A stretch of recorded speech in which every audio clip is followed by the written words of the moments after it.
আসসালামু আলাইকুম প্রিয় বন্ধুরা। এটা হচ্ছে মালয়েশিয়ার তেরাঙ্গানো ছোট্ট একটি সমুদ্র সৈকত।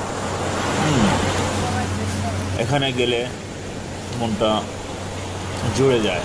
নিরিবিলি এলাকা, নেই, কোনো কোলাহল নেই, শুধু শুধু সমুদ্রের কোলাহল। সমুদ্রের এই মাথাতে তাকালে সামনে শুধু শুধু পানি আর পানি, কিছু নেই। দেখুন, শুধু সমুদ্রের পাগলা হাওয়ার মতো খেলা হচ্ছে। সত্যি মন জোড়ে, এমন এরিয়াতে গেলে মনটা জুড়ে যায়। আসুন, যাদের ঘুরতে ইচ্ছা হয় তারা সবাই চলে আসুন, এমন সমুদ্র সৈকতে সবাই মিলে ঘুরলে খুব সুন্দর লাগে। দেখুন সমুদ্রের খেলা, কী খেলা খেলছে। বন্ধুরা, ভিডিওটা কেমন লাগলো সবাই কমেন্ট বক্সে এসে জানিয়ে দেবেন।